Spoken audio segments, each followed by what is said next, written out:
Gua nggak tahu gimana perasaan dia nanti kalau sampai pemilu ini kalah lagi. Makanya dengan sekuat tenaga gue bakal ngedukung dia nggak nyapres lagi di 2029. Sorry ya. Sorry ya. Mohon bersabar, ini ujian. Mohon ditahan emosi, mohon ditahan emosi. Assalamualaikum warahmatullahi wabarakatuh. Kembali lagi di channel Prayoga Muhammad. Gimana kabar kalian semua? Semoga baik-baik saja ya dan dilancarkan segala rizkinya. Nah teman-teman semua, kita akan membahas lagi tentang politik yang semakin memanas ya. Dimana after debat kemarin masih banyak serba-serbi yang sebelumnya yang belum bisa dibahas satu persatu ya karena saking banyaknya. Nah teman-teman semua, kali ini juga gua ada video yang mungkin sedikit agak merefleksi kita semua ya.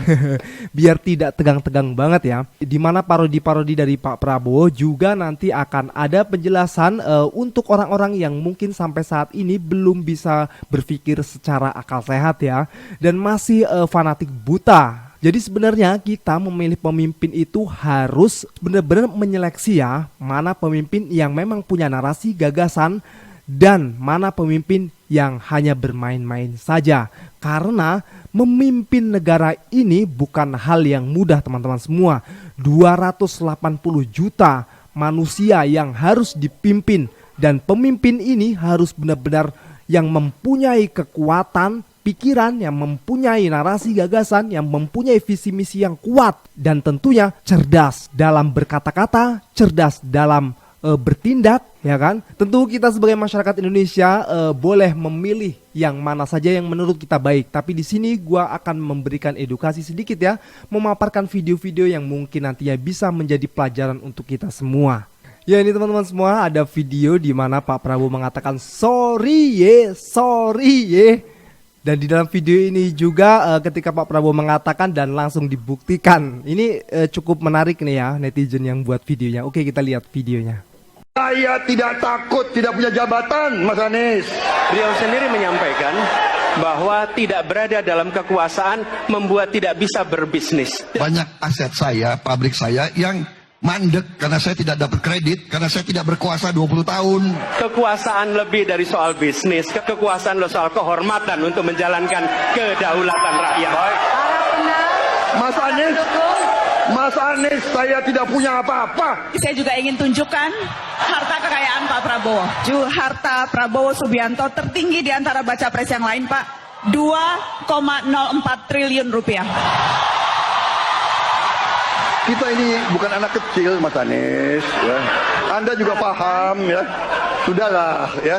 Inilah bedanya yang berbicara pakai data, yang berbicara pakai fiksi. Ya. Sorry ya. Sorry ya.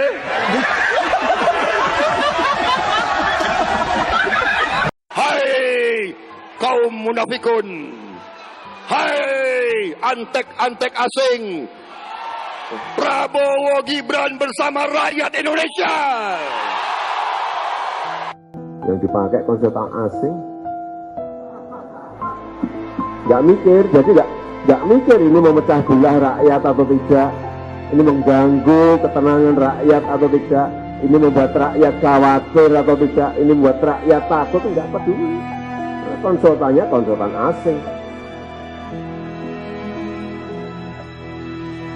Oh, yang asing siapa? Ngomong-ngomong. Ini apa? Ini apa? Ini apa? Ini apa? Ini apa? Ini apa? Ini apa? Ini apa? Ini apa? Ini apa? Ini apa? Ini apa? Ini apa? Mohon bersabar, ini ujian.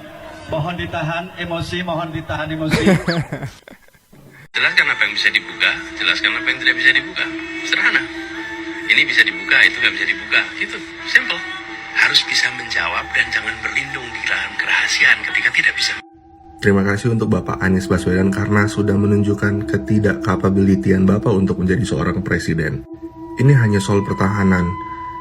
Sesimpel soal pertahanan yang hanya segelintir dari sekian banyak tugas presiden dan juga para menterinya. Tapi Bapak tidak mengerti apa yang menjadi kerahasiaan negara dan apa yang dapat dipublikasikan kepada media atau dunia. Jadi menurut saya tidak ada salahnya Bapak untuk memantaskan diri, belajar lagi 5 tahun ke depan, lalu mungkin kita akan review lagi 5 tahun yang akan datang. Terima kasih Pak. Setelah melihat video ini ya, gue masih agak bingung sih sama si abang satu ini ya. Kok belum paham-paham gitu apa yang ditanyakan oleh Pak Anies Baswedan. Di sini Pak Anies mengatakan kan tentang anggaran, tentang membeli alutsista yang bekas, dan juga food estate dan lain-lain ya. Ya kan itu kan bisa dijelaskan oleh Pak Prabowo ya. Dan Pak Anies juga mengatakan jelaskan yang bisa dijelaskan, buka yang bisa dibuka. Kalau nggak bisa dibuka ya jangan dijelaskan juga. Masa iya sih dari sekian banyak tertutup semua, kan enggak juga. Apalagi mengenai anggaran, ya nggak sih? Oke, kita lanjutkan ya videonya. Bang, food estate kan program jangka panjang, gagal sekarang gak ada masalah, ntar kedepannya berhasil kan demi kepentingan rakyat bersama juga. Oke, kita doain semoga berhasil. Walaupun sebenarnya food estate ini zaman Soeharto udah ada dan gagal, dan sekarang juga banyak sekali warga yang mengeluhkan. Cek aja beritanya, berhamburan rakyat menderita di sekitarnya karena food estate. Ya kita doain semoga berhasil. Tapi mirisnya Jokowi udah pakai anggaran triliunan buat food estate, dipakai lagi triliunan buat IKN, seolah-olah nggak ada rakyatnya sekarang nih di Indonesia. Ntar 10 tahun, 20 tahun baru ada rakyatnya yang masuk ke Indonesia. Padahal boleh pakai untuk kepentingan rakyat ke depannya, tapi jangan seolah-olah rakyat sekarang ini nggak dianggap.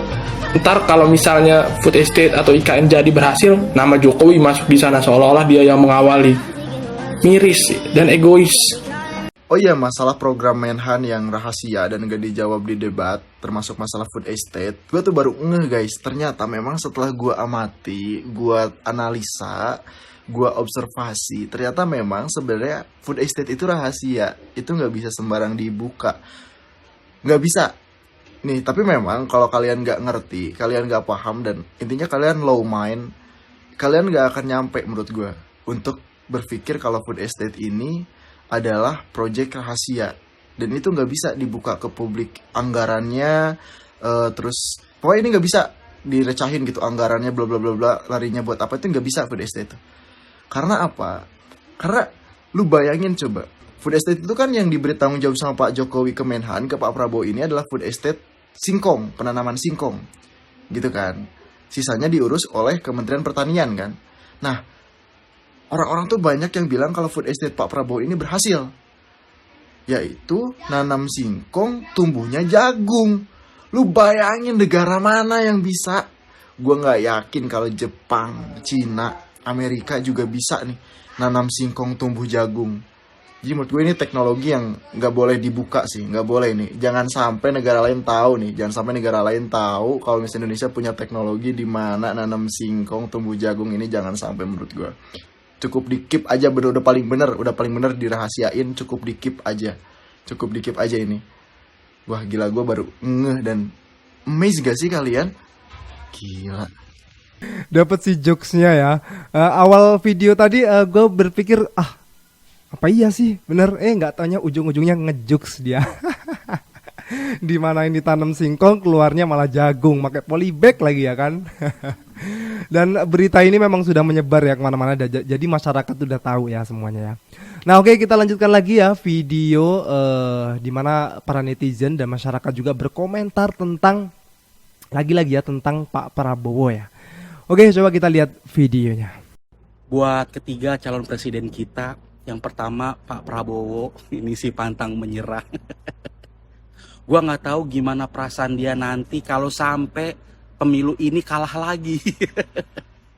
Makanya dengan sekuat tenaga gue bakal ngedukung dia nggak nyapres lagi di 2029. Yang kedua ada Pak Anies. Ini tuh banyak banget gagasannya.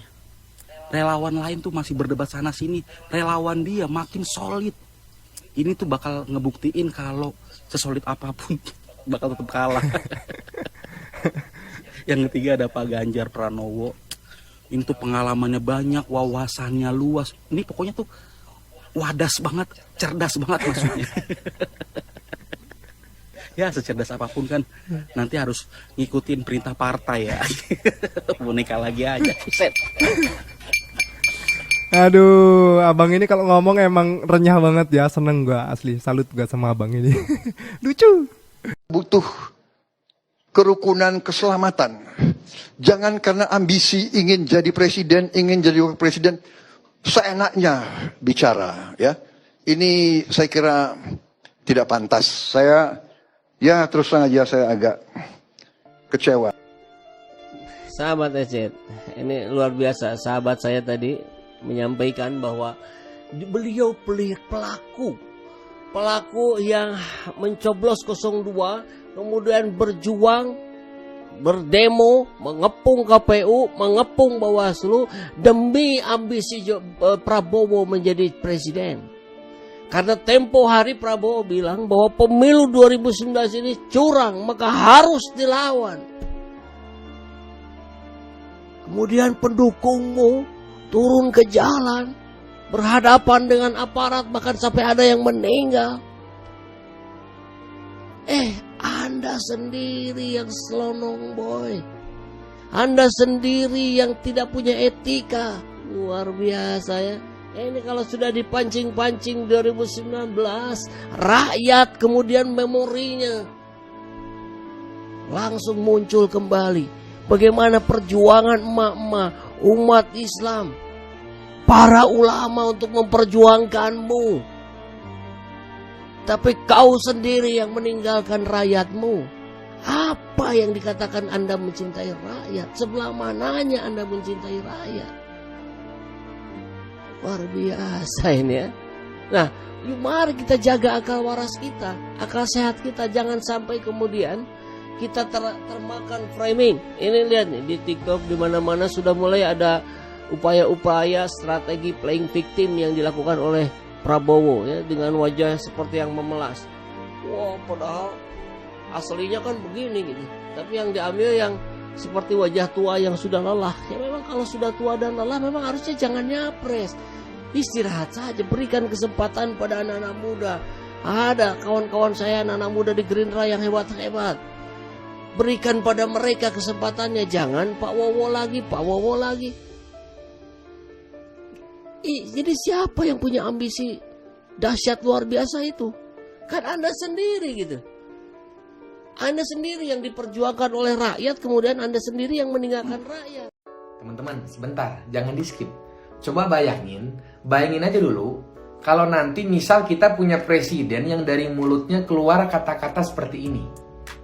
Dia itu pinter atau goblok sih? Atau etik, ndasmu etik? Kira-kira gimana perasaan kita sebagai rakyat? Malah bangga atau malah malu? Kemarin kalah debat, emosi, nggak mau salaman, terus nyuruh buzzernya buat nangis di sosmed karena merasa dizolimi, katanya. Terus lucunya ngaku nggak punya apa-apa. Padahal fakta di lapangan, beliau tuh punya 500.000 hektar lahan HGU. Selain itu, harta kekayaannya juga lebih dari 2 triliun. Paling kaya di antara capres yang lain.